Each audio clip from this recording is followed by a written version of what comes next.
Hello student, today we are going to learn English grammar. New concept, new thing. See what is new today. Today new is one sentence is there. Just only change this sentence into indirect speech.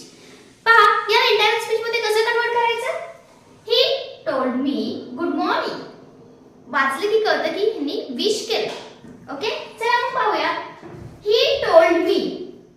तर आपल्याला काय करायचंय? ह्यांनी काय केले? Wish केले. मग told च्या ऐवजी आपण त्या ठिकाणी काय लिहायचं? He wish me. He wish पहा कुठल्या ऑप्शन मध्ये टोल्ड मी टोल्डला करून राहत नाही कमांड दिली आहे का नाही म्हणजे हा ऑप्शन गेला हा गेला ही टोल्ड मी टोल्डला टोल्ड तसं नाही ठेवलं म्हणजे तीन ऑप्शन गेले राहिले एक ऑप्शन आता कसा चेंज झाला तो पहा ही टोल्ड मी च्या जागी विश